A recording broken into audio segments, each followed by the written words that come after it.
Hiraya, bakit hindi ka pa rin umaalis? Isang linggo na ang lumipas mula ng opisyal na maaprubahan ang aming annulment, ngunit ang sitwasyon sa loob ng bahay ay nanatiling nakakabali at punong tensyon. Ang dating ginang ng tahanan at ang kanyang dating biyenan ay patuloy pa ring nagsasalo sa isang mahabang hapagkainan sa isang bubong. Ang tanong na ibinato ng aking biyenan ay marahil inaasahan ng sinuman. Bakit nga ba ang isang hiniwalayang asawa ay nananatili pa rin sa bahayng lalaking nag-iwan sa kanya? Ngunit ang totoo, isang buong linggo kong hinintay na lumabas ang mismong mga salitang iyon mula sa kanyang bibig. Sa nakalipas na 5 taon, namuhay ako ng nakayuko. Patawat po, Senyora Urduja. Pasensya na po, Senyora Urduja, ako po ang may mali. Iyan lamang ang makatagang namumutawi sa aking malabi. Ngunit sa gabing ito, habang nakatitik sa babaeng palaging nang mamaliit sa akin, kalmado akong sumagot, dahil ang bahay na ito ay sa akin. Isang nakakabinging katahimikan ang bumalot sa buong dining room. Tila hinigop ang hangin sa paligid. Anong sinasabi mo? Ang bahay na ito ay atin? Hindi po, Senyora Urduja. Ang bahay na ito ay nakapangalan sa akin. Sa sandaling iyon, ang mukhang aking dating biyenan ay namuti na parang isang kandilang naupos. Ibinabanilakan ang aking dating asawa, ang kanyang tinidor at tumitik sa akin ng may pagtataka. Binili ko ito bago, paman tayo ikasal, dagdag ko. Ibinabangang biyenan ko ang kanyang kutsilyo, ang tunok nito ay umalingaw-naw sa mamahaling marmol na lamesa. Hiraya, yatay naguguluhan ka na sa nangyayari. Kayo po ang naguguluhan dito, Senyora Urduja. Sa loob ng 5 taon, hindi ko siya kailanman kinausap sa ganitong tono. Ngunit wala silang kaalam-alam. Wala silang ideya sa katotohanang nakatago sa isang maliit na kanto ngaming sala at sa isang walang kupas na planong 2 taon kong masinsinang inihanda. Ako nga pala si Hiraya. Ang kwentong ibabahagi ko sa inyo ngayon ay tungkol sa 2 pinakamahalagang linggo ng aking buhay. Nagsimula ang lahat sa isang tila ordinaryong hapunan noong Oktubre 2024 sa loob ng aming marangyang mansyon sa Forbes Park, Makati. Ang masinang papalubok na araw na tumatagos mula sa mataas na kisame at malalawak na bintanang salamin ay nagbibigay ngang mainit na liwanag sa paligid. Ang ilaw ay nakakahati-hati at kumikinang sa sahig na gawa sa purong Italian marble. Sa aming malawak na hardin, ang mapunong nara at mga namumulaklak na bougainvillea na ako mismo ang naktanim at nag-alaga ay nagpapakita ng kanilang matingkat na kulay. Ang magulaklak na sumasayaw sa mainit na simoy ngang hangin ay tila isang napakagandang obrang ipininta. Naalala ko noong unang beses kong makita ang bahay na ito. 3 taon na ang nakararaan. Nang ako, na naghahanda para sa aming kasal, ay mag-isang naghahanap ngang mabibiling ari-arian. Ang ahente nunay buong pagmamalaking sinabi na ito ang perpektong pugad para sa mga bagong kasal. Isang mansyon na nakatayo sa 2,000 metro kwadradong lot, may malawak na hardin at garahe na kasya ang 6 na sasakyan. Hiraya, maupo ka na at kumain, utos ng aking dating asawang silakan, habang komportableng umuupo sa kabisera. Sa edad na 42, taglay pa rin niya ang tikis at mayos na pangangatawan. May taas siyang 5 talampakan at 11 pulgada, may katawang hinubog ng pag-ehersisyo at buhok na mayos na nakasuklay patalikot. Nagumapaw sa kanya ang imahe ng isang matagumpay na lalaki. Ang kanyang calling card, kung saan nakatatak ang posisyong CEO ang isang tech startup sa BGC, ay palagi niyang iniaabot ng may natatanging yabang. Dinala ko ang huling putahe mula sa kusina at naupo sa aking pwesto. Ang hapunan namin ngayon ay sinigang na salmon sa miso, kare-kareng buntot ng baka, at bagoong alamang na ako mismo ang nagluto.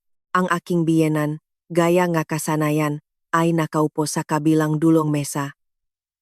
Si Senyora Urduja, isang babaeng nasa 70 taong gulang, ay may palaging seryoso at matalim na ekspresyon.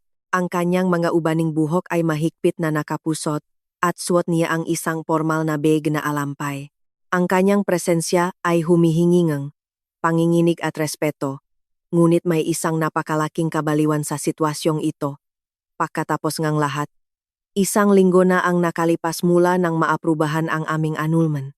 Napirmahan na ang mapapeles, nairehistro na sa sibil, at sumang-ayon na kaming tatahakin ang kanya-kanyang landas. Ngunit narito pa rin ako sa bahay na iyon, at narito rin si Lakan at ang kanyang ina, na parang walang anumang nangyari. Gabi-gabi kaming sabay-sabay na kumakain isang nakakasulasok at kakatuwang sitwasyon, ngunit mayroon akong malalim na dahilan kung bakit ko ito ginagawa. Mula sa itaas, ang liwanag mula sa isang mamahaling chandelier na ako mismo ang pumili noon ay bumabagsak ng marahan sa mesa. Sa ilalim ng mainit na liwanag na ito, kaming tatlo ay nakaupo, bawat isa ay lunot sa sariling pag-isip. Masyadong maalat ang sinigang, reklamo ni Lakan matapos humigop ng isang kutsarang sabaw. Isang kaswal na komento na ibinato na parang lason. Sa tindi ng aking nakasanayan, automatikong yumuko ang aking ulo. Sa loob ng 5 taon, naging isang nakakabaliho na ritual ang pakinggan ang kanilang mapamumuna, humingi ng tawad, at mga kong ayusin ko sa susunod. Ito ang tanging papel na natutunan kong gampanan bilang kanyang asawa. Si Senyora Urduja, na may mukhang hindi mabasa, ay tahimik na kumakain ng kare-kare, palagi siyang kumakain ng may labis na kaartehan at formalidad. Paminsan-minsan ay tinitignan niya ako mula sa gilid ng kanyang mamata, ngunit hindi siya nagsasalita. Ang kanyang katahimikan ay mas mabigat pa kaysa sa salita. Ito ang nakakabahalang katahimikan bago ang isang malakas na bagyo. Mula sa bintana, sa mga kalapit na bahay sa subdivision, isa-isang bumubukas ang mga ilaw. Ang mapayapang tanawin ng isang eksklusibong komunidad, isang perpektong bahay na kaingitan ng sinuman, at isang perpektong pamilya. Ngunit alam na alam ko na ang lahat ng ito ay isang malaking kasinungalingan. Siya nga pala, Hiraya, biglang nagsalita ang biyenan ko. Ibinaba niya ang kanyang kubyertos at tinitigan ako ng diretso. Bakit hindi ka pa rin umaalis? Isang maikli at direktang tanong, binitawan sa tonong kasing talim ngang patalim. Tumigil sa era ang kamay kong may hawak na kutsara. Dahan-dahan kong iniangat ang aking paningin at sinalubong ang kanyang nag-apoy na mga mata. Mababasa rito ang pagkalito at matinding inis. Tila ba sinasabi niyang, anong karapatan ng isang hiniwalayang manugang na makalat sa bahay na ito? Isang napakarasyonal na tanong, kung tutusin. Dahil ang bahay na ito ay sa akin, sagot ko. Kalmado ang aking boses. Bahagya pa akong ngumiti, na parang pinag-usapan lamang namin ang lagay ng panahon. Sa sandaling iyon, naghari ang nakakabinging katahimikan. Ibinaba ni Lakan ang kanyang kutsara. Bahagyang, tumaas ang kanyang mga kilay at bumakat ang labis na pagkalito sa kanyang mukha. Ang ekspresyon ni Senyora Urduja ay nagbago rin. Naramdaman nilang may mali. Anong sinasabi mo, Hiraya? Ang bahay na ito ay atin. Hindi. Putol ko sa kanya, nananatili ang matamis na ngiti sa aking mga labi. Sa loob ng 5 taon, hindi ko kailanman pinangahasang putulin ang pagsasalita niya o nilakan. Ang bahay na ito ay nakapangalan sa akin. Binili ko ito bago pa man tayo ikasal. Napunta ang aking paningin sa isang maliit na fault sa isang kantong aming sala, itim, digital, maliit lamang na may taas na halos isang dangkal. Ngunit sa loob nito ay nakabaon ang lahat ng katotohanan. Ang titulong lupa, mangkontrata, at lahat ng ebidensyang tahimik kong kinakalap at iniipon sa loob ng huling 5 taon. Sa totoo lang, naroon na ang fault na iyon mula pa nang lumipat kami, ngunit hindi nila kailanman binigyan ng pansin. Siguro inakala nilang isa lamang itong palamuti, na siya namang eksaktong nais kong isipin nila. Tumawa ng mapakla si Lakan. May kaba sa kanyang boses. Pero sabay tayong tumira dito. Ngayong anulet na tayo. Dapat ka nang umalis. Ibang tao ang kailangang umalis. Kumuha ako ngang sabaw ngang sinigang. Maalat nga, ngunit hindi na ako humingi ngang tawad. Ang alat na iyon ay tila naging pinakamasarap na pampalasa sa aking dila. Ibinabang ang biyenan ko ang kanyang makubiertos. Ang dulo ng kanyang madaliri ay bahagyang nanginginig. Hiraya, yatay may maling pakakaintindi ka sa mga nangyayari. Kayo po ang may maling pakakaintindi dito, Senyora Urduja, kalmado kong sagot. Sa buong 5 taon, ngayon ko lang siya kinausap ng walang bahit ng takot o awa. Dati, puro opo, senyora. Patawad po, senyora. Tumunok ang malaking orasan sa dingding. Sa buong sala, tanging ang monotonous na paktiktak ng kamay ng orasan ang naririnig. Sa gabing iyon, napakalakas ng tunok nito, natapos ang hapunan doon. Dumiretso silakan sa sala upang manut ng TV, habang ang biyenan ko ay maagang pumasok sa kanyang kwarto, mas maaga kaysa sa nakasanayan. Halatang ikinagulat nila ang aking mabinitawang salita. Tinapos kong hugasan ang mga pinakainan at naktungo sa opisina, ang pinakatahimik na bahagi ng bahay. Doon, sa pagitan ng mga libro sa isang estante, may isang maliit na taguan. Kinuha ko mula ron ang isang manipis na kwaderno. Ang aking talaarawan sa nakalipas na 2 taon, o mas tamang sabihing, ang aking master plan. Araw 1, 14 na araw pagkatapos maging opisyal ng annulment, nakasulat sa huling pahina. Ngayon ang unang araw ng nga araw na iyon. Isinara ko ang kwaderno at tumingin sa bintana. Sa hardin na balot ng dilim, mahinang iniilawan ng maposte ang mapunong nara, ang masanga, na humahampas dahil sa hangin, ay lumilihang makakaibang anino. Malapit nang matapos ang lahat o mas mabuting sabihing, malapit nang magsimula ang tunay kong buhay. Kinabukasan, nagising ako ng mas maaga kaysa sa normal.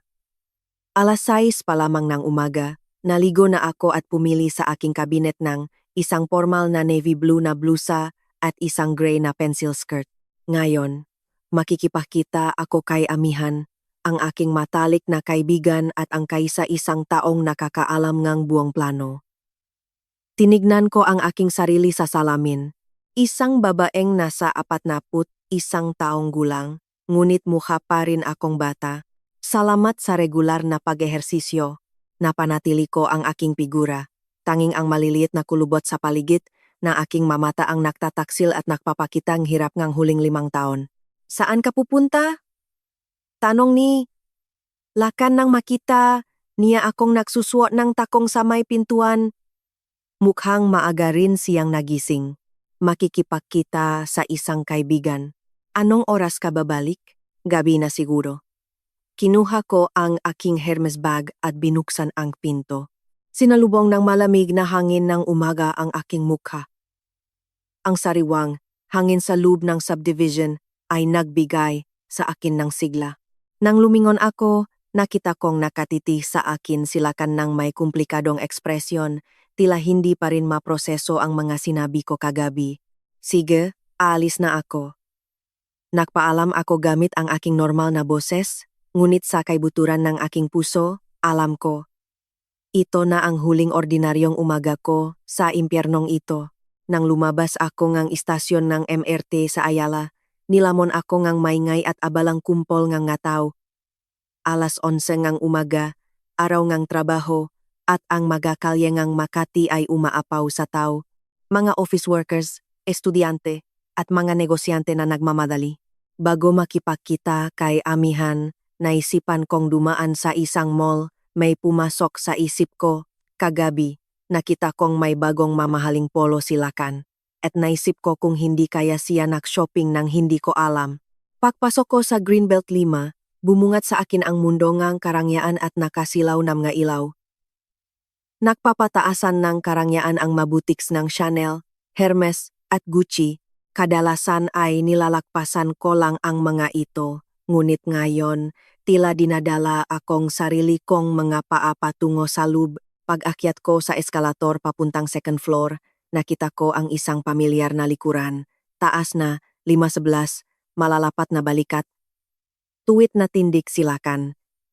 Bumilis ang tibok ng puso ko. Sa tabi niya ay isang nakababatang babae. May mahabang buhok na nakasuklay sa isang gilid.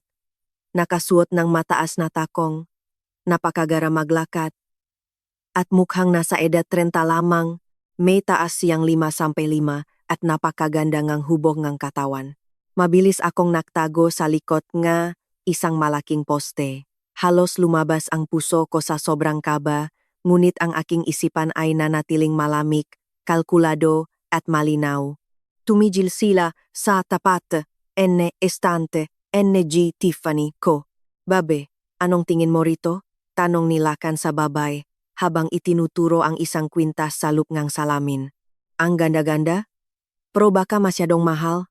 Sagot ng babae. Ang boses niya ay medyo nakalangan, pero napakatamis at malandi. Pamilyar na pamilyar ako sa paboritong linyahan ni Lakan.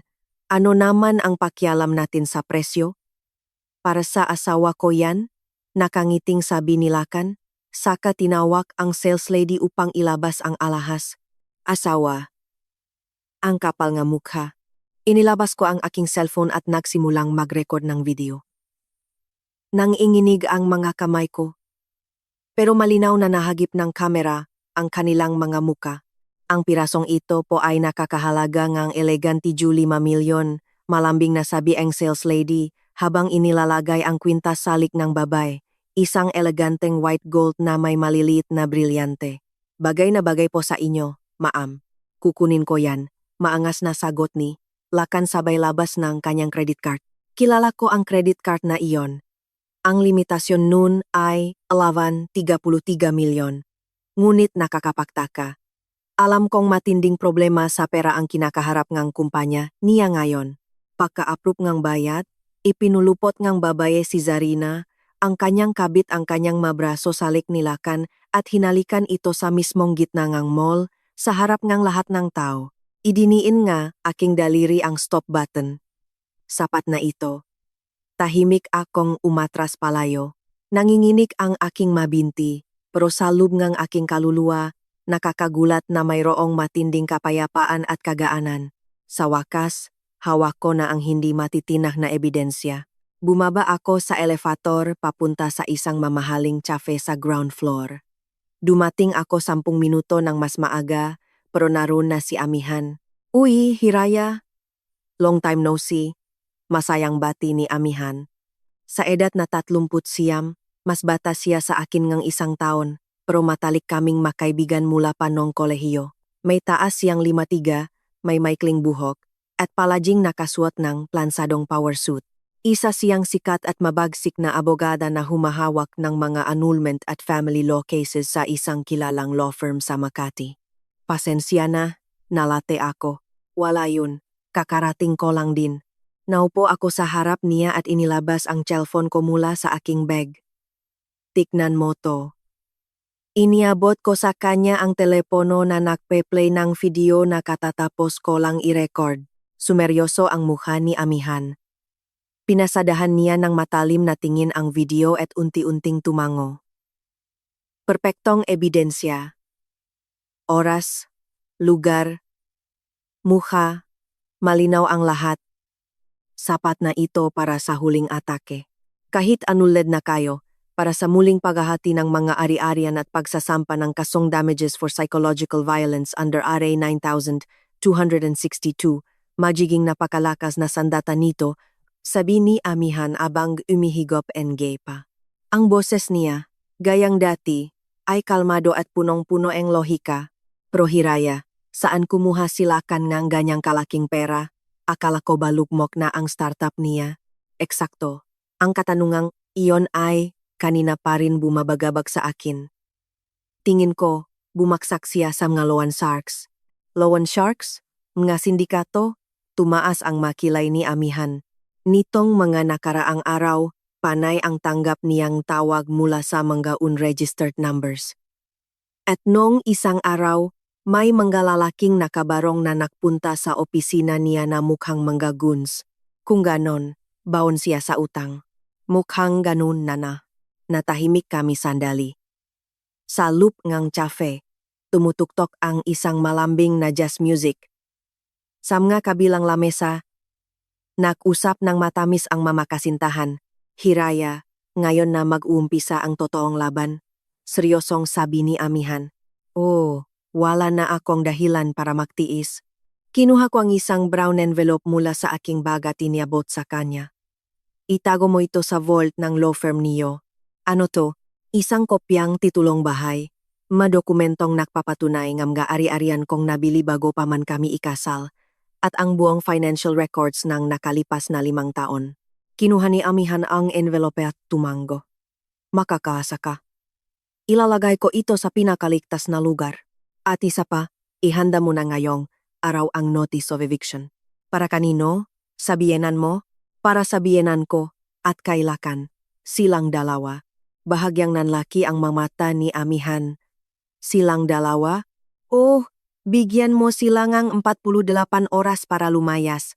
Hiraja, sigurado ka ba dito? Hindi ka ba magsisisi? Ibinaba ko ang aking tasa ng kape at tinitigan si amihan ng diretso sa mga mata. Amihan, alam mo kung ano ang ginawa ko sa nakalipas na 5 taon. Gigising ako araw-araw ng alas 6 ng umaga. Ipahahanda ko siyang baon, maglalaba, mamamalansa, maglilinis ng napakalaking bahay na iyon, at susuyuin ang walang hiyang biyenan ko habang lihim kong pinamamahalaan ang lahat ng aking manegosyo at pamumuhunan. Nag-invest ako sa real estate, nag-trade ako sa stock market, unti-unting tumigas ang aking boses. At ang akala nila, isa akong tanga. Akala nila hindi ko alam kung saan galing ang pera. At akala nila swerte lang ako sa bahay. Amihan, dumating na ang oras para ipamukha sa kanila ang katotohanan. Paglabas kong tsafe, muli kong chinek ang aking cellphone, nakasave ang video. Malinaw na malinaw ang pakmumuhani. Lakan et ngang babaeng iyon. Pagsakay kong grab pabalik. Tumitik lang ako sa bintana. Ang mga abalang kalsadang EDSA ay mabilis na lumilipas. Lahat ng tao ay nakmamadali, nabubuhay sa kani-kanilang mamundo. Marahil walang sinuman doon ang katulad ko na 2 taong nakimkim ng isang lihim at nakakamatay na plano. Dumating ako sa aming subdivision sa Forbes Park ng alas 3 ng hapon. Nakaparada ang sasakyan ni Lakan sa garahe, na ibig sabihin ay maaga siyang umuwi. Pakabukas ko ang pinto, nakarinig ako ang malalakas na tawanan mula sa sala. Nanut ng TV si Lakan at ang kanyang ina, nagtatawanan na parang walang problemang iniisip, tila napakapayapa ng kanilang buhay. Nandito na ako, sabi ko. Lumingon si Lakan. Ang aga mo yatang umuwi, nakita ba kayong kaibigan mo? Oo, ibinato ko ang aking bag sa sofa at dumiretso sa kusina. Kailangan ko pang ihanda ang hapunan, pero sa kaibuturan ng aking puso, alam kong ito na ang huling beses, ang huling hapunan, ang huling pahuhugas ng pinggan. Ang huling pajuko ko sa kanila. Mula bukas, magbabago ang lahat, at ang video sa aking cellphone ang magiging mitsang ang pagbabagong iyon. At ang notice of eviction na inihahanda ni, amihan ang magsisilbing pangwakas na sumpa sa kanila. Habang inilalabas ko ang masangkap mula sa refrigerator, ngumiti ako, sa unang pagkakataon sa loob ng 5 taon, isa itong totoong ngiti. Nang gabing iyon, nagdaan ang hapunan sa isang katahimikan na mas mabigat pa kaysa sa dati. Hindi inalis ni Lakan ang kanyang paningin sa kanyang cellphone, at ang biyenan ko ay tinitiknan ako ng may kakaibang pagdududa. Hiraya, saan ka ba talaga nakpunta ngayon? Biglang tanong ni Senyora Urduja. Pumunta po ako sa Makati para makipagkita sa isang kaibigan. Saan sa Makati? Sa may BGC? Nak-shopping ka ba? May binili ka ba? Sunod-sunod ang kanyang matanong. Kadalasan ay wala siyang pakialam sa malakat ko. Wala po. Tumingin-tingin lang. Matipit kong sagot at ipinagpatuloy ang pagkain. Ang tingin niya ay puno ngang hinala at lason. Nang nahuhugas na ako ngang pinggan pagkatapos kumain. Narinig ko ang mayabak nga aking biyenan sa likuran ko. Mas mabigat ito kaysa sa normal. Hiraya. Po, Senyora Urduja, kailangan nating mag-usap. Umupo ang biyenan ko sa silya sa kusina. Seryoso ang mukha niya at mahigpit na nakatikom ang kanyang nalabi tungkol sa sinabi mo kagabi na ang bahay na ito ay sa iyo. Opo, tigil-tigilan mo nga ang kabaliwan na yan. Ang bahay na ito ay binili ni Lakan noong ikinasal kayo. Saan ka naman kukuhang ganyang kalaking pera? Isang hamak na may bahay ka lang. Palamunin, saan ka kukuhang pambili ng mansyon? Ang bahay na ito ay nabili gamit ang prang pinahirapan ng anak ko.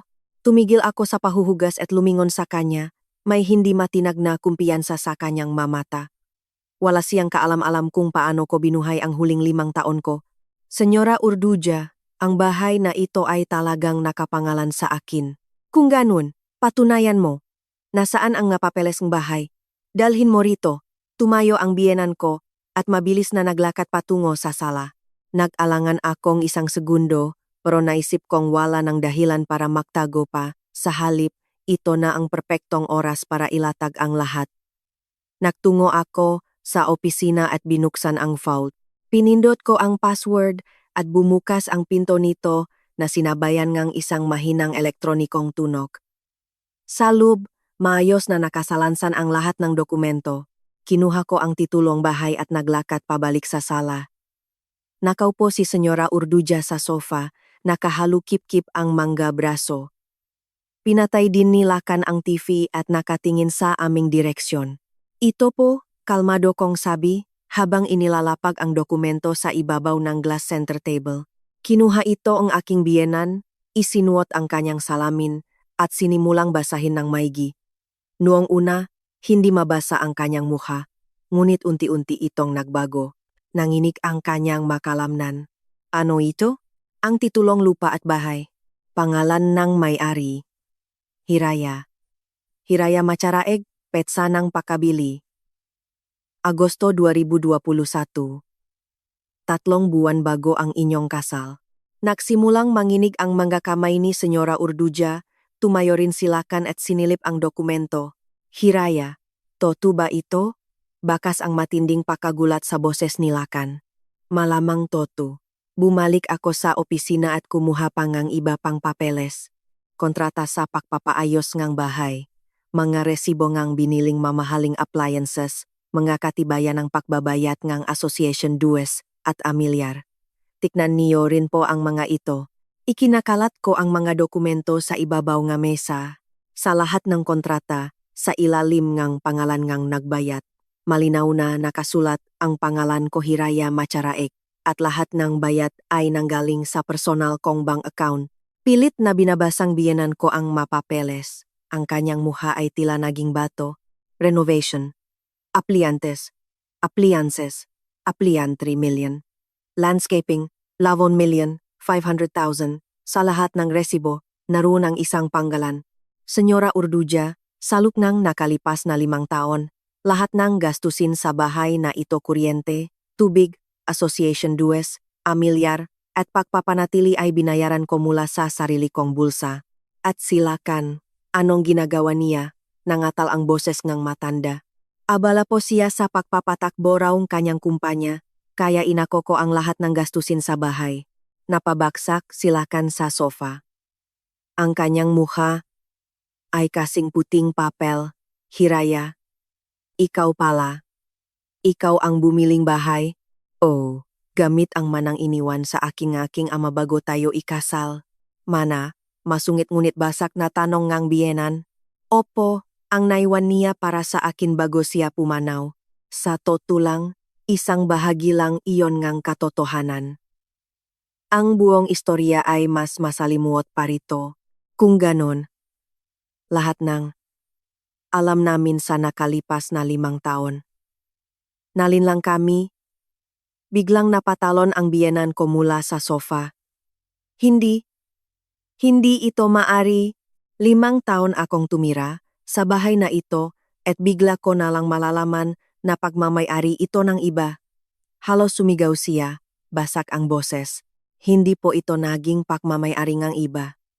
Palagi itong naging akin, mariin kong sagot. At ano kami rito? Nakikitira lang ng libre. Kung ganyan niyo po gustong isipin, senyora, hindi pwede. Sumiga siya ng pakalakas-lakas.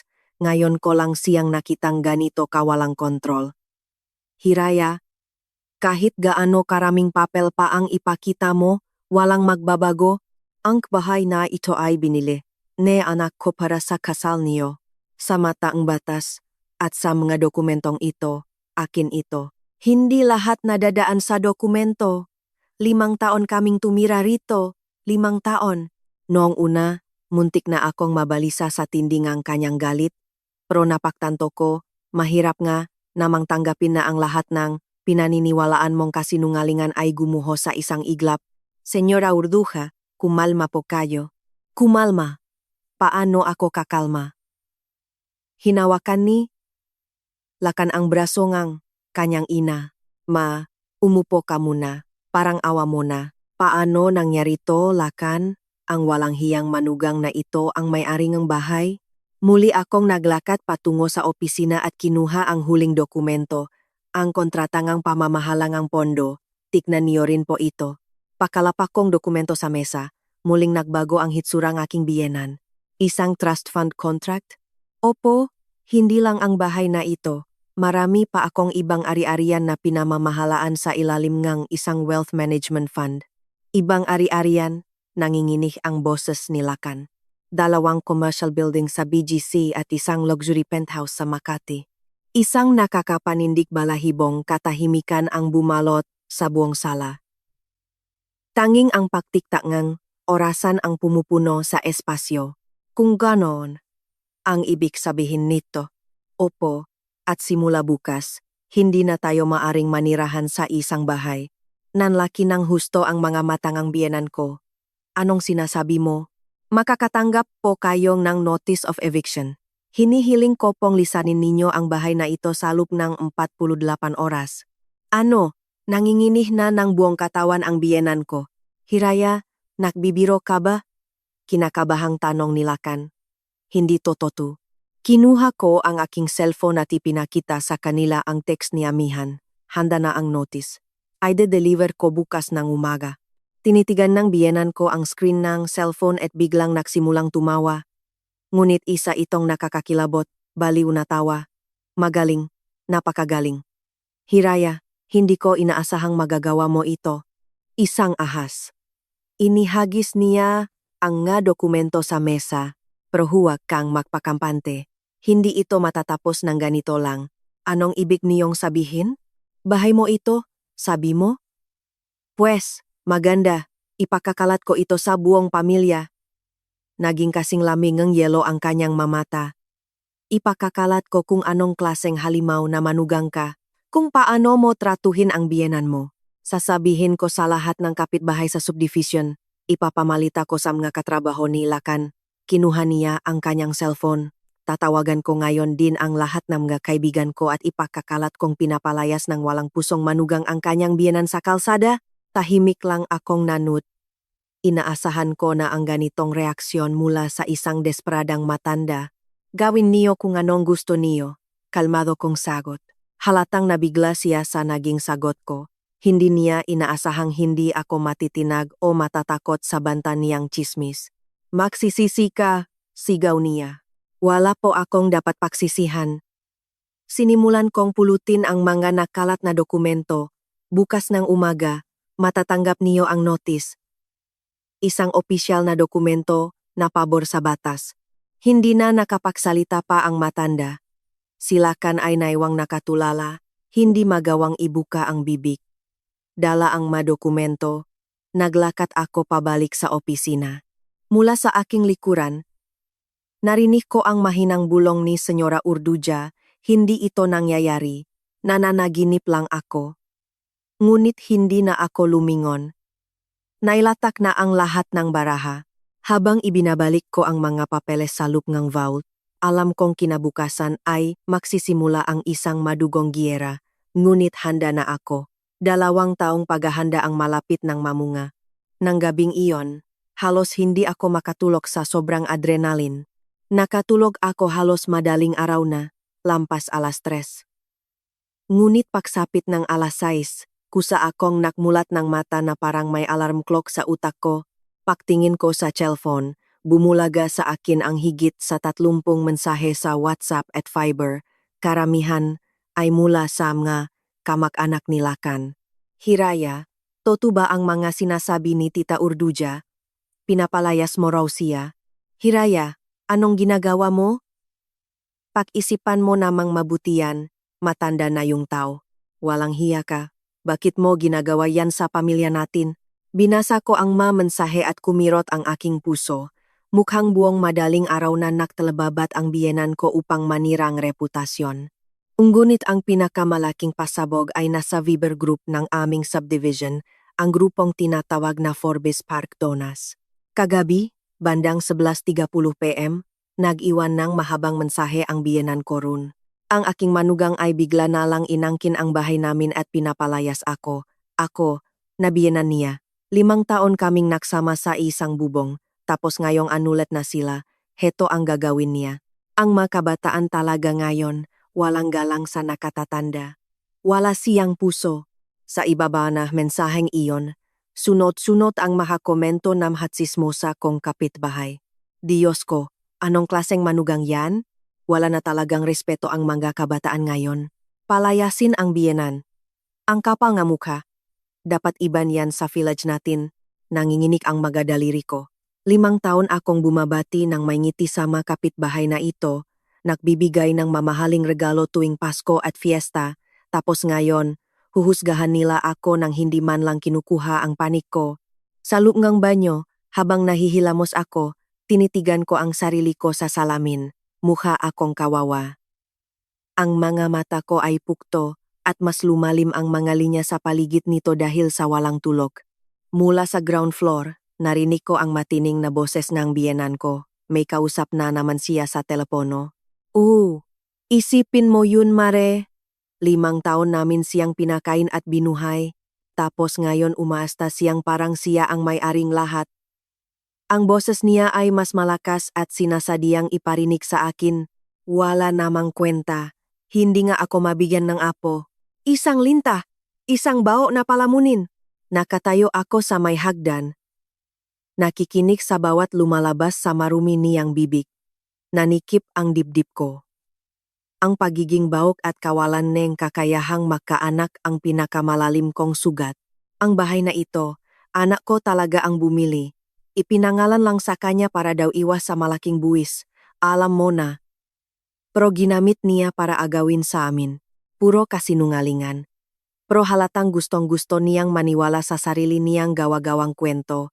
Nang bumaba ako patungong kusina, kabababa lang niya ngang telepono, pakakita niya sa akin, buong lamig siyang naksalita. Ipagahanda mo ba kaming almusal? Lubos-lubusin mo na, huling araw mo ng pagpapanggap. Mula bukas, hindi mo na kailangang magpanggap na mabuting asawa. Hindi ako sumagot at naglakad patungo sa counter. Mas lalong dumami ang lason sa kanyang dila. 5 taon ka naming binuhat? Tapos ngayon, ikaw na ang senyora? Nakakatawa. Ni hindi ka nga makabuongang bata tapos ang tigas ngang mukha mo. Senyora Urduja, tumahimik na po kayo. Bakit? Toto naman padabok niyang binuksan ang refrigerator. Wala kang silbi bilang babay. Alam mo ba kung gaano nakdusa silakan sayo? Lahat ng kaibigan niya, may mga anak na, siya wala. At pagkatapos ngang lahat ng pasensya namin, sasabihin mong bahay mo to, ang bahay ay mga pader lang, ang pamilya ang bumuborito, ikaw, nakabuo ka bang pamilya? Baw. Sa pakakarinig ng mga salitang iyon, nang hina ang mabinti ko, napakapit ako sa lababo para hindi matumba. Nakayuko ako habang nagbabasag ng itlog para iprito. Nangingini ang aking mga kamay kaya nahulog ang balat ngang itlog sa mainit na kawali. Pati ba naman pagprito? Hindi mo magawa ng tama. Wala ka talagang silbi. Sigaw niya. Pasensya na po. Pasensya? Isang pabigat? Yan ka. Isang malaking pabigat? Sa sandaling iyon, nak-vibrate ang cellphone sa loop nga aking bulsa. Patuloy na umaandar ang voice recorder na binuksan ko pabago ako bumabang hagdan. Huli ka. Umalis silakan papuntang opisina bandang alas 8 ng umaga. Mas maaga kaysa sa dati. Ni hindi niya ako tinignan. Ang biyenan ko naman ay ginugol ang buong araw sa pagtetelepono.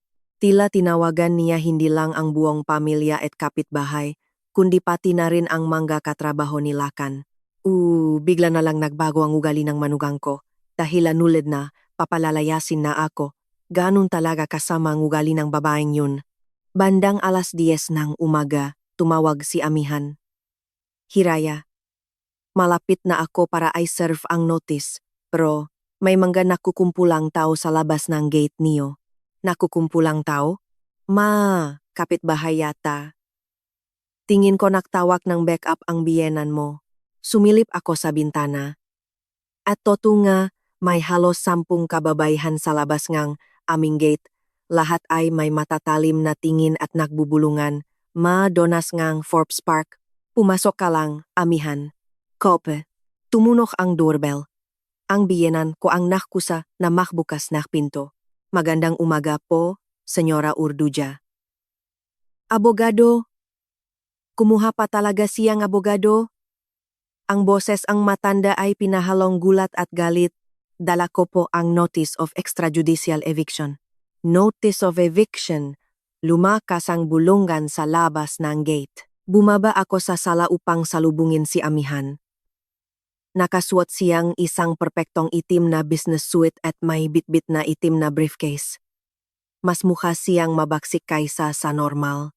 Senyora Urduja, kailangan ko pong ibigay sa inyo at sa inyong anak ang mga dokumentong ito. Iniabot ni amihan ang 2 brown envelope.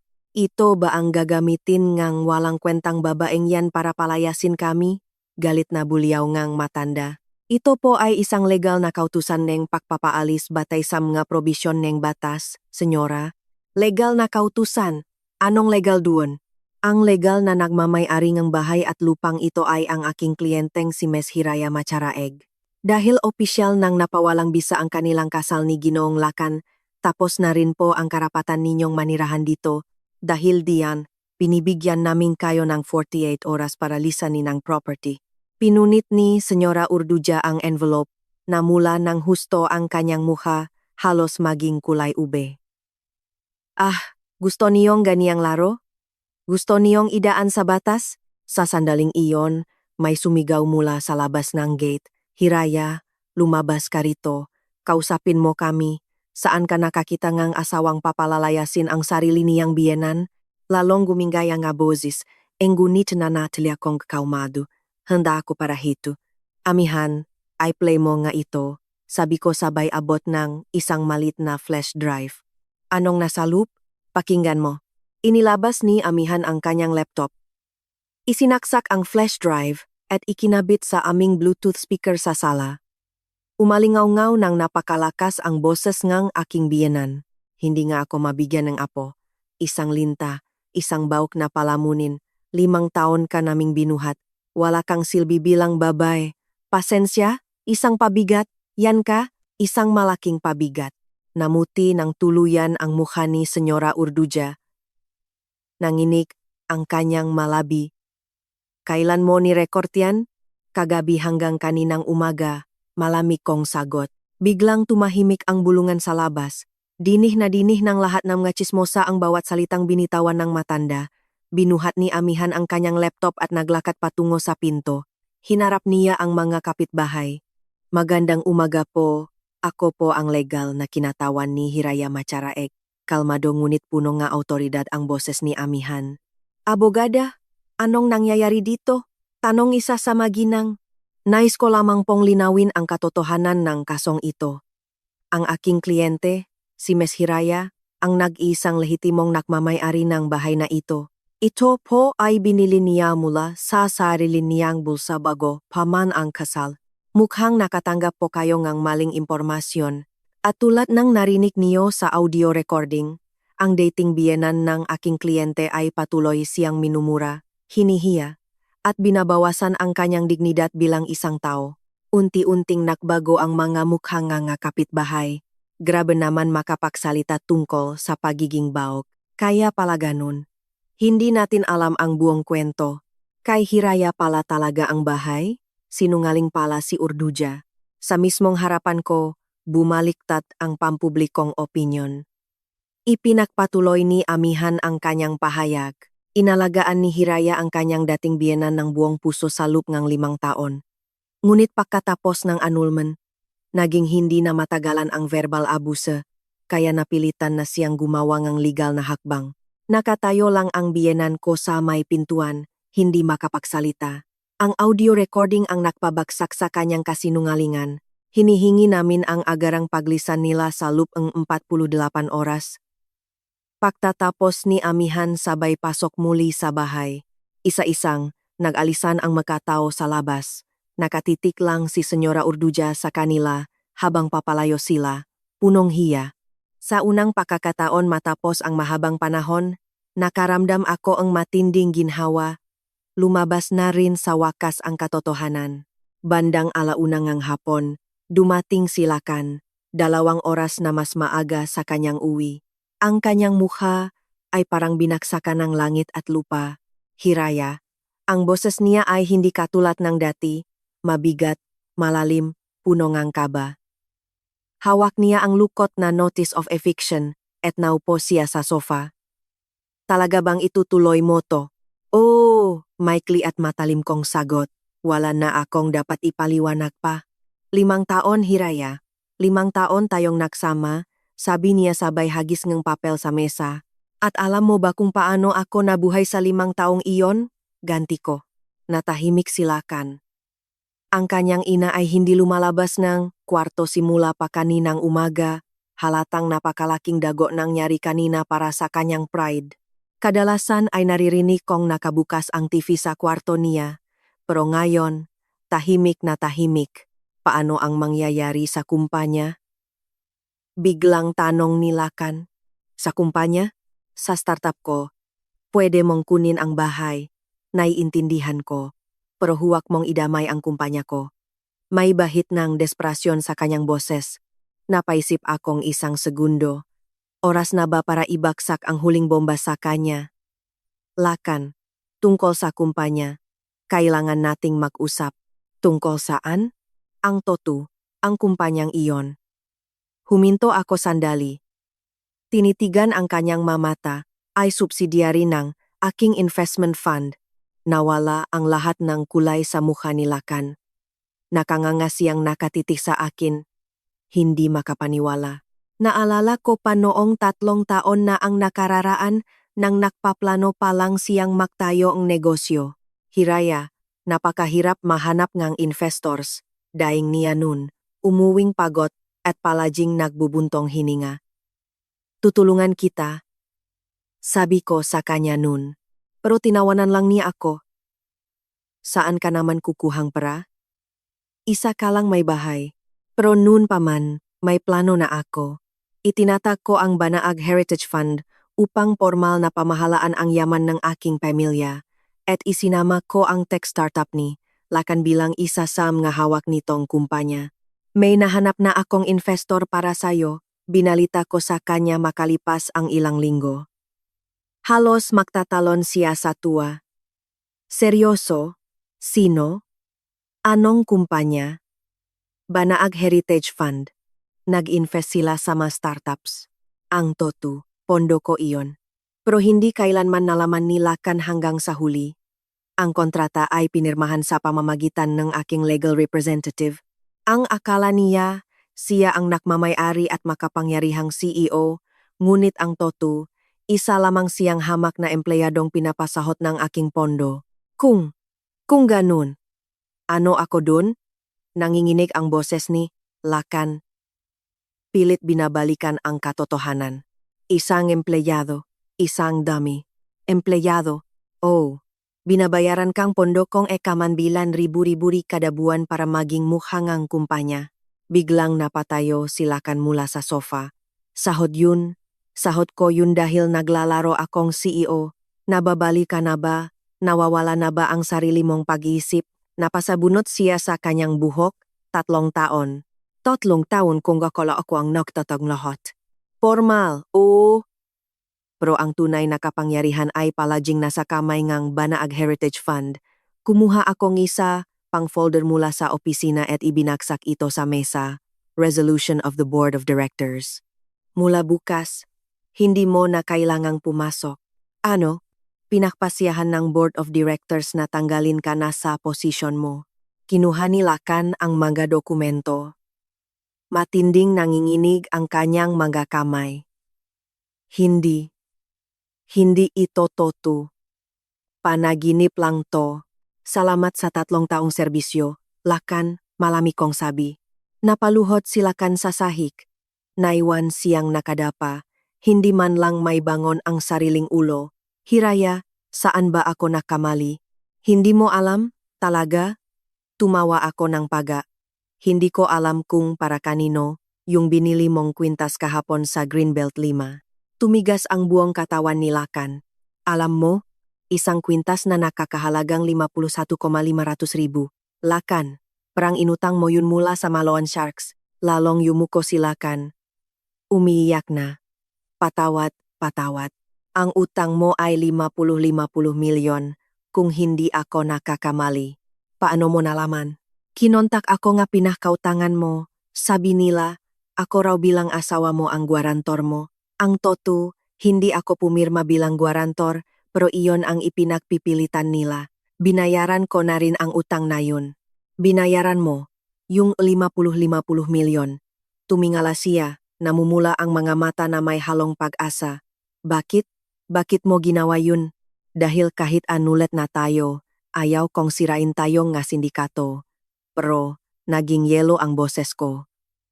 Ang utang na iyon, inilipat ko na sa pangalan ko. Ibig sabihin ano? Ibig sabihin, sa akin ka, may utang, na idaya 5 milyon. Tila pinukpok ng maso ang ulo ni Lakan. Bumaksak siya ng tuluyan sa sahig, umiyak, walang lakas para bumangon. Sa kalagitnaan ng kanyang pagdurusa, tumunok ang cellphone ko, text mula kay amihan. Nakausap kami ni Zarina. Hiniwalayan na niya si Lakan. Ayaw daw niya sa lalaking bangkarote at walang pera.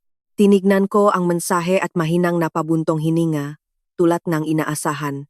Ngayon, talagang nawala na sa kanya ang lahat. Kinabukasan, sobrang tahimik ng bahay. Ang biyenan ko ay patuloy pa ring hindi lumalabas ng kwarto at si Lakan ay mukhang natulog sa sofa. Nanginginig, siyang nakabaluktot sa ilalim ng kumot. Habang naktitimpla ako, nakapa sa kusina, tumunok ang doorbell. 8:00 umaga. Nang buksan ko, bumungat ang dalawang matipunong lalaking nakabarong. Ang isa ay nasa 50 taong gulang, ang isa ay nasa 40. Dito ba nakatira si Ginong Lakan? Formal na tanong ng mas matanda. Opo, sandali lang po. Naglakad ako papuntang sala at ginising si Lakan. Lakan, may bisita ka. Bumangon siya na gulo-gulo ang buhok. Nang makita niya ang dalawang lalaki, namutla siya ng husto. Anong kailangan niyo? Nanginginig niyang tanong. Lakan, naalala mo pa ba ang usapan natin kahapon? Ngayon mo, dapat babayaran ang utang mo. Nakaroon lang ako nga. Aberya. Aberya? Tumigas ang mukhangang matandang lalaki. Pinag-uusapan natin, dito ay ang 60 milyon kasama ang interes. Ichotwang milyon, pagtotokaku, alam ko ay uchionyotwen milyon lang. Opo, misis, ipinaliwanag namin sa asawa ninyo na ang interes ay 10% kada buwan. 10% kada buwan, isang malupit na interes ngang sindikato. Ibig sabihin, ang principal ay 50 milyon at lumobo ito ang 50 milyon padahil sa interes. Bumaksak si Lakan sa sofa. Bakas ang purong desperasyon sa mukha niya. Kailan mo inutang ang prang ito? Tanong ko. 6 na buwan na ang nakalipas. Hinalkula ko sa utak ko. Tama, sa 10% na compounding interest, isang napakalaking halimaw na ang utang na ito. Saan mo ginastos ang pera? Tanong ko. Sa operasyon ng kumpanya. Sagot niyang nanginginig. At tumahimik na siya. At sa mga personal na luho, dagdag ko, para kay Zarina. Kinuha ko ang cellphone ko at tinek si amihan. Pumunta ka rito ngayon din. Sa loob ngang kalahating oras, dumating si amihan. Naghihintay pa rin ang mga naniningil sa sala. Magandang umaga. Ako si Ati. Amihan. Legal counsel ni Ms. Hiraya Macharaeg. Inabot niya ang kanyang calling card. Pwede ko bang makita ang mapapeles ng utang? Iniabot ng sindikato ang madokumento. Maingat itong pinasadahan ni amihan. Ang promissory note ay pinirmahan ni Lakan bilang isang individual. Walang guarantor. Tama ba? Tama. Ibig sabihin nito, walang anumang pananagutan si Hiraya sa utang na ito. Teka lang, attorney, singit ng naningil. Nakuha niya ang utang na ito habang kasal pa sila. Ibig sabihin, conjugal property at joint debt nila to. Hindi totoo yan, maring tanggi ni amihan. Sila Hiraya at Lakan ay formal ng anulet. Ang paghahati ng gaari-arian ay tapos na. Nilabas ni amihan ang isa pang dokumento. At batay sa family code, kung ang utang ay hindi napakinabangan ng pamilya at ginamit lamang para sa personal na kapakanan ng isang asawa, hindi ito conjugal debt. Ang utang na ito ay ginamit niya para sa kanyang kalaguyo. Nakbago ang muhangang nga lalaki, ibig mong sabihin, sa kanya lang kami pwedeng maningil? Eksakto. At para sa inyong kaalaman, si Ginong Lakan ay kasalukuyang walang trabaho. Tinanggal siya bilang CEO kahapon. Walang trabaho? Nagulat ang makolektor. Opo, at sa ngayon, wala siyang anumang ari-arian na nakapangalan sa kanya. Nakatingin sa sahig si Lakan, bumubulong. Hindi ko na alam ang gagawin ko. Ginong Lakan, kailangan mong magbigay sa amin ng plano kung paano ka magbabayad, malamig na banta ng matandang lalaki. Magkano ang kaya mong ibigay buwan-buwan? Wala. May bibigay ka bang kolateral? Wala. Nakatinginan ang dalawang kolektor. Kung ganun, Lakan, mapipilitan kaming gumawa ng malalang hakbang. Declare ka naming bankrupt. O kaya'y idadaan namin ito sa mas marahas na paraan sa labas ng batas. Lalong namutla si Lakan. Sa pagkakataong ito, malambing na nagtanong si amihan. Ayaw niyo bang malaman kung saan talaga ginastos ni Lakan ang milyon-milyong inutang niya? Saan? Tumingin sa akin si amihan. Tumango ako. Karamihan sa inutang niya ay ibinili niya ngang mamahaling regalo para sa isang babae, ang kanyang kabit. Namili siyang luxury bags, alahas, at mga travel tickets para sa kanilang dalawa. Ipinakita ni amihan ang video ko sa mall. Sa video na ito, bumili siyang kwintas na nakakahalagang 501,500,000 gamit ang inutang niyang pera mula sa inyo. Tinitigan ng mga kolektor ang video. Nang makita nilang masayang nakikipaghalikan sila kan kay Zarina, namuo ang matinding put sa kanilang mamuha. At ito naman ang bank statement niya, naglabas ang panibagong papel si amihan. Nag-transfer siyang kabuwang 15 milyon sa bank account ng isang nagngangalang Zarina. 15 milyon. Tumaas ang boses NJ Collector. Ibig sabihin, ginamit niya ang pera natin para mambabae. Hindi makasagot si Lakan, totoo ang lahat. At ang mas nakakatawa, binlock na siya ng babaeng yan.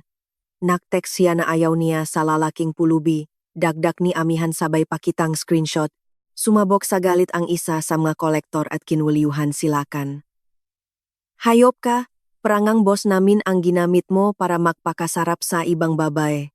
Kung nagdeklara, siya yenge maling tahilan sa pagutang para linangin kayo. Pwede niyo siyang sampahan nige kasong estafa o syndicated fraud. Payoni, amihan. Sagat sa buto ang galit ng mga kolektor. Si Lakan ay parang latang na yupi. Nakasalampak siya sa sahig, umiyak na parang bata. Patawat, maawa kayo sa akin. Ngunit huli na ang lahat. Lakan, hinihintay namin ang tawag ng abogado mo bukas. Kung hindi, asahan mong may mangyayari sa'yo at ididiretso ka namin sa kulungan. Sigaw ng lalaki bago sila padabog na umalis. Pagkatapos nilang umalis, bumalik sa katahimikan ang bahay. Nakahiga pa rin sa sahig si Lakan, mukhang nawalan ng sariling kaluluwa. Maya-maya pa, narinig namin ang mga yabag mula sa ikalawang palapag. Bumaba si Senyora Urduja mula sa hagdan. Ang mukha niya ay lantang-lanta at parang tumanda siyang 10 taon. Hiraya. Pumasok siya sa sala. Po, Senyora Urduja? Gusto mo talaga kaming wasakin ng ganito katindi? Puno ngang hinanakit niyang tanong. At ano naman po ang ginawa ko? Pinrotektahan ko lang kung ano ang akin. Sabi mo, pinlano mo itong 2 taon. isang plano kung paano kami durugin. Hindi po, senyora. Pinrotektahan ko lang ang sarili ko mula sa inyo. At ano ba talagang mayroon ka? Na ikaw mismo ang nagirap? Iyan na ang tanong na matagal ko nang hinihintay. Bukas, bago kayo umalis, ipapaliwanag ko sa inyo ang lahat. May dumaang kislap ngang kuryosidad sa kanyang mamata. Gusto pa rin niyang malaman kung saan talaga galing ang yaman ko. Marahil ay nag-isip siya nga huling baraha para labanan ako. Ngunit handa rin ako doon. Panahon na para ilantat ang buong katotohanan. Bispras ng araw ng pagpapalayas. Bukas, matatapos na talaga ang lahat. Mula pa kaninang tanghali, nag-iimpake na ang biyenan kong kanyang magamit. 2 malalaking maleta at ilang karton. Dun nakapalob ang buong 5 taon ng kanyang buhay dito. Umalis sila kaninang umaga at hindi na bumalik. Malamang nakikitulok na sa isa sa mga kaibigan niya. Bandang 8:00 gabi, bumaba si Senyora Urduja sa sala. Mas maayos ang bihis niya kaysa sa normal. May suot siyang formal na itim na palda at may perlas pa sa lig. Hiraya, maupo ka. Iba na ang boses niya. Kalmado, pero may pilit na tapang. Umupo ako sa sofa kaharap niya. Gusto kong magtanong sa huling pagkakataon. Ano po yon? Saan mo ba talaga nakuha ang lahat ng perang ito? Sa wakas, tinanong na niya ang bumabagabak sa kanya ng ilang araw. Sabi mo galing sa mana ng tatay mo. Pero hindi ako naniniwala na ang isang ordinaryong may bahay ay makakakuha nga niyang kalaking pera para makabili ng mansyon sa Forbes Park. Tumagos ang tingin niya. Senyora Urduja, akala niyo po ba talaga? Isa lang akong ordinaryong may bahay. Bakit? Hindi ka naman nagtatrabaho sa labas, di ba? Hindi po ako lumalabas. Pero nagtatrabaho ako. Pumunta ako sa opisina at kinuha ang huling asul na folder. Ang tanging folder na hindi ko pa naipapakita kahit kanino. Tiknan niyo ito at may intindihan niyo ang lahat. Inilatag ko ang mga dokumento sa mesa. Ang kontrata ng pagtatag ng Banag Heritage Trust Fund, mga investment reports, at portfolio ng real estate properties sa buong Pilipinas. Kinuhang ang biyenan ko ang unang pahina, Banaag Heritage Fund. Capital, Tep 5 Leon. Nangatal ng matindi ang boses niya. Opo, yan ang pondong itinatak ng tatay ko para sa akin bago siya namatay, 5 bilyong piso, kung tutusin. Mga lupain, shares of stock, at cash. Binitawan ng biyenan ko ang papel at tumitik sa akin. Nababasa sa mukha niya ang matinding pakabigla at takot. Ang tatay mo, may ganitong kalaking pera? Opo, buong buhay siyang nag-invest sa real estate. Marami siyang pagaring commercial building sa Makati, BGC, at Ortigas. Tinuruan niya akong mag-manage ng pera bata pa lang ako. Nung nasa kolehiyo pa lang ako, bumibili na siya nga lupain sa pangalan ko. Pero, bakit mo inilihim to? Hindi ko po inilihim. Hindi ko lang nakitang may dahilan para ipagsigawan ko. Inabot ko ang isa pang dokumento. Ito po ang kontratang pondo ko, pinamamahalaan ng isang Swiss bank. Protektado ang yaman ko mula sa sinuman. Kahit mamatay pa ako, walang makakakuha nito, kundi ang mamapipiliin ko lang. Unti-unting nakbago ang mukhang matanda sa mismong harapan ko, ang pagkagulat ay napalitan ng ibang damdamin. Ibig sabihin, mula pa noong umpisa, opo, ako palagi ang may hawak ng kapangyarihan. Ipinakita ko sa kanya ang mga investment reports, ang mga building sa Begese, ang penthouse sa Makati, at itong mansyon na ito sa Forbes Park. Lahat nabili gamit ang pera mula sa pondo. At hindi alam nila kanto, wala siyang alam mula pa sa umpisa. Biglang napahawak sa ulo ang biyenan ko. Umiiyak na. At yung kumpanya niya, galing din sa pondo ko ang naging puhunan niya doon. Huminga ng malalim si Senyora Urduja. Bakit? Bakit hindi mo sinabi sa amin agad? Sa sandaling iyon, tuluyang nagbago ang ekspresyon ng kanyang mukha. Ang matalim at punongang pandiring tingin na ipinukol niya sa akin sa loob ngang 5 taon ay tuluyang naglaho. Pinalitan ito ngang matinding panghihinayang at pagsisisi. Kung alam ko lang, naging mabuti sana ako sayo, Hiraya. Inalagaan sana kita ng husto. Ang naging sagot ko ay tuluyang nagpatahimik sa kanya, eksakto. Kaya hindi ko sinabi sa inyo, ano? Kung nalaman niyo po kung gaano ako kayaman, at naging mabuti kayo sa akin dahil doon, hindi magiging totoo ang kabaitan niyo. Ang totoo niyong ugali ay, ang ginawa niyo sa akin noong inakala niyong isa akong mahirap at bauk na may bahay. Napakagatlabi ng madiin ang matanda. Sa loob ngang 5 taon, nakita ko ang totoong kulay ninyo, Senyora Urduja. Kung bigla kayong naging mabait sa akin dahil lang sa pera ko, hindi iyon pagmamahal. Panggagamit iyon. Napayo ko ang biyenan ko. Ngayon ko lang siyang nakitang ganito kaliit at kapangit. Ako. Nakamali ako. Patawarin mo ako. Hiraya. Nagmamakaawa ako. Ngunit hindi ko na kailangan ang kanyang nga patawad. Huli na ang lahat. Hindi ko po plano na patawarin kayo, Senyora Urduja. Kinuha ko ang pinal na eviction order mula sa korte. Pakiusap, umalis na kayo bukas bago mag-alas 10 ng umaga. Kinuha niya ang dokumento. Talaga bang hindi mo na ako mapapatawad? Napatawad ko na po kayo. Kaya nga hindi ko kayo idedemanda. Pero hinding-hindi ko na kayo gustong makita pang muli sa tanang buhay ko. Eksaktong pagkasabi ko nun, bumukas ang pinto, pumasok si Lakan. Ang mukha niya ay mukhang lantang gulay, walang dugo at punong pihati. Mukhang hindi siya naligo ang ilang araw. Hiraya. Tapos na talaga. Diba? Boses niyang punong luha. Oh, hindi na ba talaga natin pwedeng simulan ulit? Magbabago na ako, pangako. Hindi, mariin kong sagot. Bakit? Dahil patay na ang tiwala ko sayo.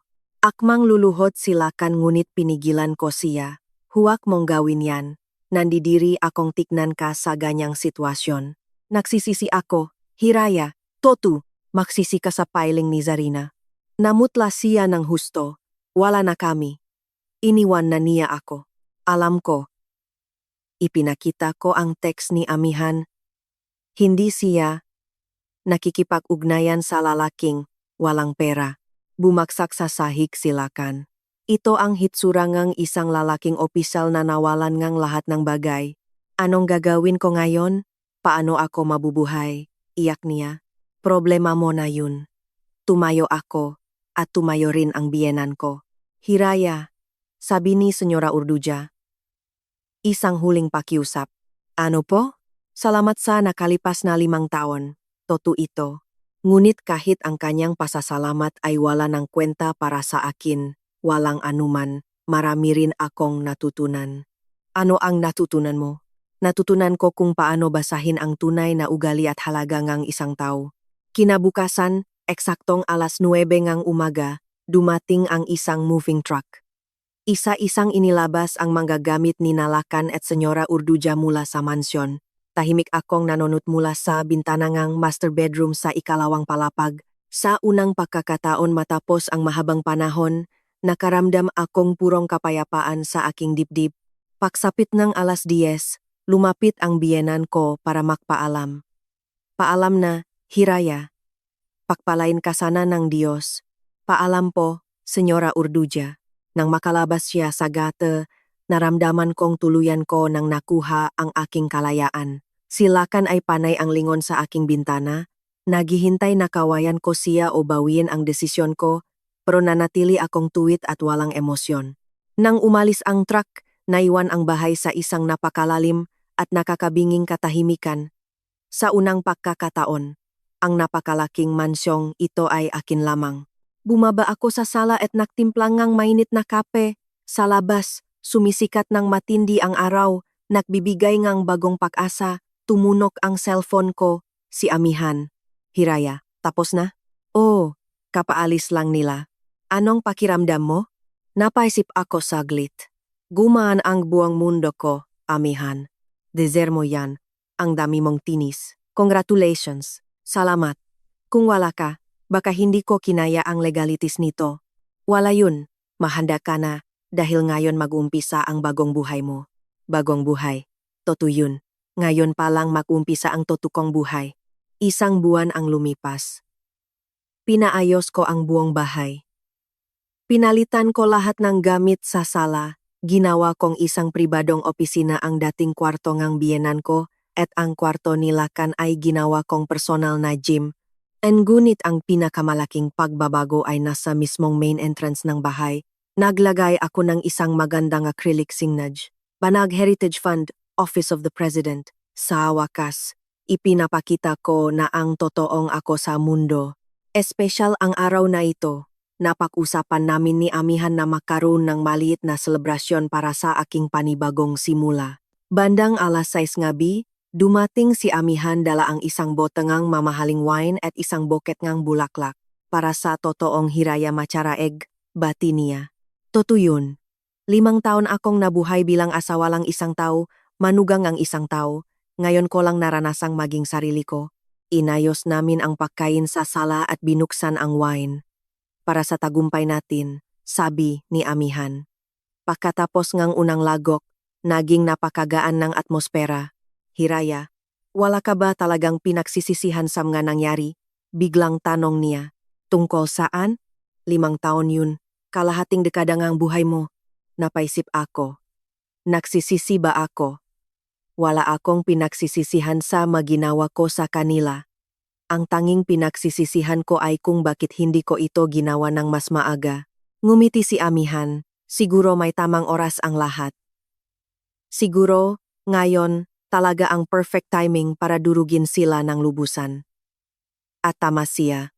Kung maaga ko silang hiniwalayan, marahil ay hindi ganun kalinis at kapolido ang aking pahihiganti. Pagkatapos kumain, may naisip si Amihan. Hiraya. Gawin natin ang huling ritual para formal mong talikuran ang nakaraan. Anong ritual? Umakyat ako sa kwarto at binuksan ang drawer na aking vanity mirror. Sa pinakailalim, may isang maliit na velvet box. Sa loob nito ay ang aking wedding ring ang singsing na 5 taon kong isinuot. Hinubat ko ito nung araw na lumabas ang papel ng annulment namin na titinago. Bumaba ako at ipinakita iyon kay Amihan. Ito ba? Tumango siya. Perpekto. Lumabas kami sa hardin. Sa isang sulong lote, may isang maliit na koypon na ako mismo ang nakpagawa noong bago pa lang kami nilakan. Nakatayo sa gilid ng pon, pinakmasdan ko ang singsing. Gawa ito sa simpleng white gold. Dati. Para sa akin, napakahalaga nito. Simbolo itong pagmamahal na inakala kong totu.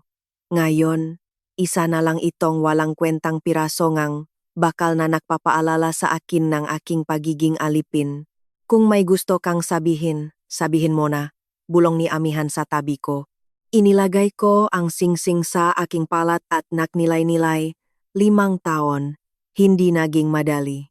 Hindi ko alam kung para kanino ang huling salitang bibitawan ko para ba sa sarili ko, sa nakaraan, o sa mga taong tuluyan ko nang ibinaon sa limot. Tapos na talaga ang lahat, bulong ko, at walang pag-alinlangang inihagis ko ang singsing sa tubig.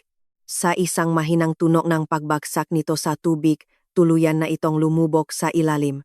Sa sandaling iyon, naramdaman kong sumara na ang isang malaking kabanata ngang buhay ko. At anong plano mo ngayon? Tanong ni Amihan. Magtatrabaho para sa Banaak Fund. Papalakihin ko palalo. Sa ngayon, naka-autopilot lang ang mga investments ko, pero plano kong mag-expand ng agresibo. Tumingin ako sa malayo. Mag-i-invest ako sa mga negosyong makababaihan. Tutulungan ko ang mga single mothers at ang mga biktima ng domestic at psychological abuse na makabangon at magtayo ng sarili nilang kumpanya. Napakagandang plano, manghang sabi ni Amihan sabay tapik sa balikat ko. Gusto mong gawing inspirasyon ang mga dinanas mo. Siguradong marami kang mababagong buhay, Hiraya. Bumalik kami sa loop at naupo sa sofa. Mula sa malaking bintana, nakikita ko ang kinang ng bituin. Dito sa loop ng subdivision, mas malinaw at payapa ang kalangitan kumpara sa magulong sentro ng Maynila. Nang makauwi na si Amihan, naiwan akong mag-isa. Nagtimpla akong chamomile tea. Ang amoy nito ay nagpapatahimik ng kaluluwa. Kinuha ko ang cellphone ko at nakita ang isang mensahe mula sa isang unknown number sa Viber. Hihiraya, totu ba na ikaw ang presidente ng Banaag Heritage Fund? Ako yung isa sa mga kapitbahay mo sa village. Bilip na bilip ako sayo. Sana balang araw, makaroon din akong lakas ng loob na sabihin ang totu kong nararamdaman sa asawa ko. Mukhang kumalat na ang totoong balita sa loop ng village at nabasak na ang kasinungalingan ng biyenan ko. Marami palang maginang sa subdivision na ito ang tahimik na nakdurusa sa kamay ng kani-kanilang maasawat biyenan. Nakreply ako, hindi pa huli ang lahat para maging matapang, kailangan mo lang gawin ang unang hakbang. At nakdagdag ako ngang isa pang linya. Huwag mong lokohin ang sarili mo. Yan ang pinakamalaking pagkakamaling pwede mong gawin. Pakasen kong mensahe, tumingin ako sa aking hardin. Ang hangin ay marahang ihinapay ang mga dahon ng nara. Sa susunod na tag-init, paniguradong mas maraming bulaklak ang usbong dito. Gaya ngang buhay kong muling namumukatkat. Isang panibagong simula sa edad na 41. Maaring sabihin ng iba na masyado ng huli, na matanda na ako para mag-umpisa ulit. Ngunit para sa akin, ngayon ang pinakatamang panahon. Mula ngayon, mabubuhay ako nang walang pakialam sa isipin ng iba, nang walang sinasandalan at walang pinagpapasensyahan.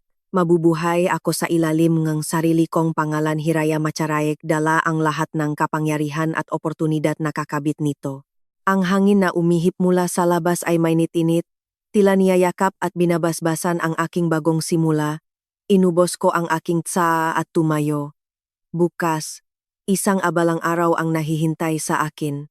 Bilang presidenteng pondo, marami akong kailangang asikasuhin, mga meeting na pupuntahan, at mga kumpanyang bibilhin. Ngunit sa unang pagkakataon, hindi ako napapagod isipin ang mga ito dahil sa wakas, ito ang mga bagay na gusto kong gawin.